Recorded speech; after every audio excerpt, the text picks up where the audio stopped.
一月啦，已經一月都去咗一半嘅時間啦。其實我哋琴日咧就完成咗就我哋嘅今季嘅第二次嘅打邊戰啦。我哋能夠咧係有球嘅臨時領導之下咧，就成功就令到我哋係重新翻嚟曼聯嘅第一場勝仗啦。今日咧其實就唔係淨係我主要就唔係講呢樣嘢嘅，其實就想回顧翻我哋喺呢個0506球季嘅一個暫時一個少少嘅總結先。始終咧我哋都發生咗啲未開心事，就係阿摩連最終係因為同高層嘅一啲意見啦，所以就被高層炒咗啦。其實佢喺被炒之前啦，其實喺呢個佢帶領嗰個時，其實都有啲好嘅事啦。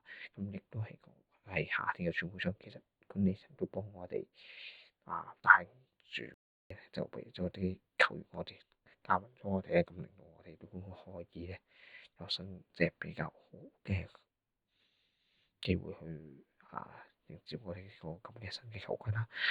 其實都有個少少回顧啦。首先其實球員方面啦，就其實我哋現時嚟講去到而家一月啦，當然成績唔算好，但係其實喺呢個球季嚟講，我哋有四位球員新加盟啦，拉文斯啦、古夏啦、麥布莫同埋迪亞高利奧。因為迪亞高利奧咁比較少上陣，所以咧仲係喺青年軍嗰度訓練緊，所以就唔太多講佢啦。但係我主要嚟講咧，其實都可以講下三位其實比較有貢獻較多啦。頭先我講過其實三個啦，拉文斯啦、古夏啦同埋麥布莫。其實呢三個咧三位三位加盟嘅球員，其實對於我哋呢個球季嚟講都係重要嘅。尤其係麥布莫啦，其實都做咗好多關鍵性嘅射門入波其實都係佢做嘅。當然啦，古夏其實都有佢嘅作用嘅。佢嗰啲控球引開球員其實呢啲咁嘅嘢都幫到我哋嘅。始終而家就暫時係我哋而家係一月嘅呢段時間啦，阿摩連嚟去咗呢段時間咧，都係靠翻佢帶領住嘅。當然睇卡索尼之前啦，我哋有幾場都係廢柴帶領嘅。其實都要答謝翻廢柴嗰段時間。喺呢個咁短短嘅幾場比賽啦，雖然我哋而家係好遺憾，我哋係冇得對打杯賽啦，杯賽已經全部出晒局。但係有呢四位球員，新加坡球員，我拉文斯古夏啦，同埋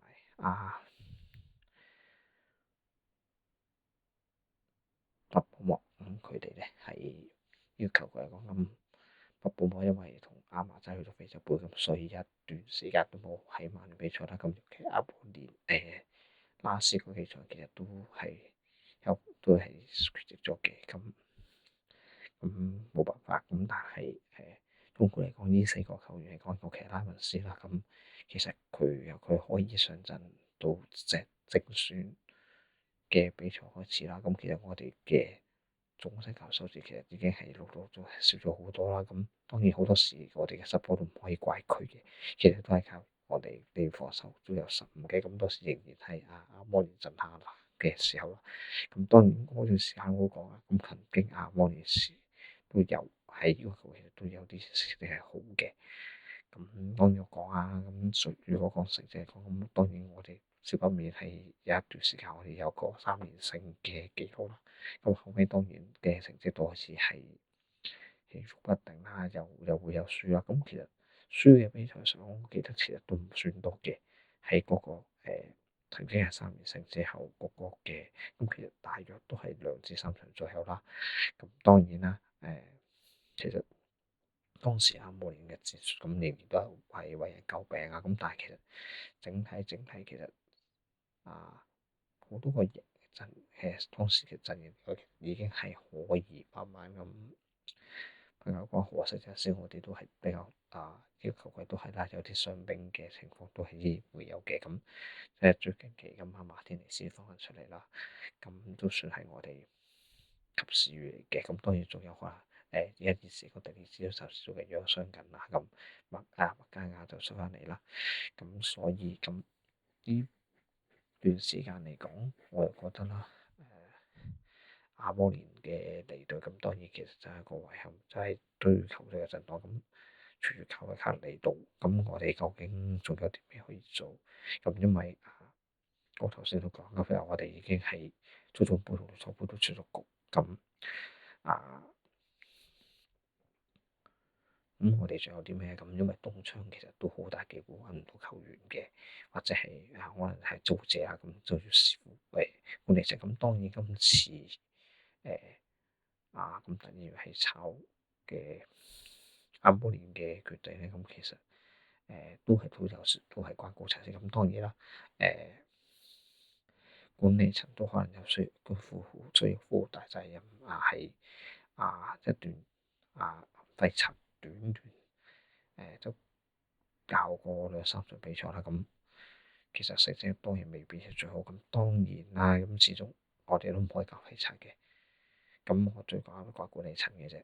咁點解你突然之間又好似又想翻返好似以前咁樣啦？咁當然究竟你點解要去咁做啦？或者咁就咁你哋高層自己心中有數啦。咁鬧咧，咁我冇謂鬧咁多啦。咁其實咁當然球員喺阿摩連嗰陣時嘅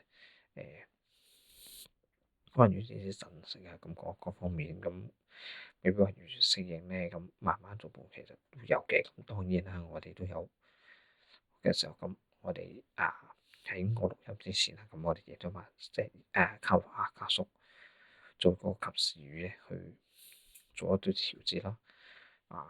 咁令到我哋暫時嚟睇啦，成績好咗嘅。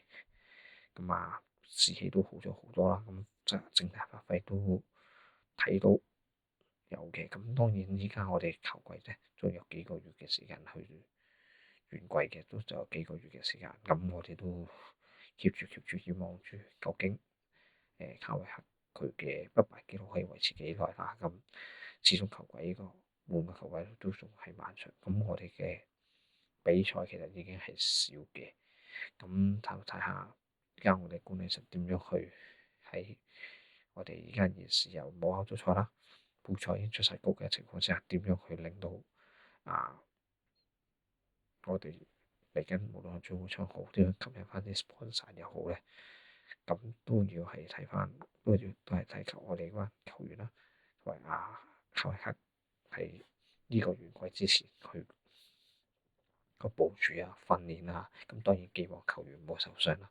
咁呢樣嘢都好緊要嘅，對於成個球隊。咁現時嘅士氣睇翻，其實我哋係恢復翻嘅。咁希望我哋可以 keep 住去到季尾啦。咁呢樣嘢非常之好嘅。咁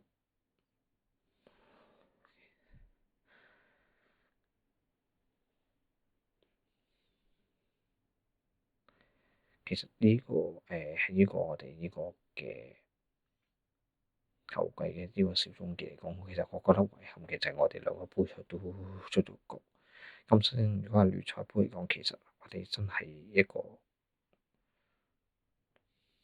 係咪爭議，或者係點樣講啦？咁都係球員即係當時嘅季賽發揮得唔好，咁導致我哋呢個第一個杯賽出局。咁去到足總杯嚟講，更加嘅不幸嘅係因為阿摩連嘅炒魷啦，由廢柴暫代領運啦。咁我哋嘅對手其實都唔係弱隊啦。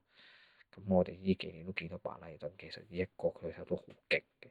咁最終佢哋用佢哋嘅正常發揮啦，同埋佢哋嘅打擊能力啦，咁我哋就最終都係不敵出局啦。咁其實就成為咗又一次俾一個有成為一個新嘅歷史記錄。咁當然我諗呢個球係個個都唔想嘅。咁而家現時壓縮翻咗嚟，咁第一場就大家都有個共同係不論士氣咁各方面都睇得到，我哋而家係慢慢開始緊。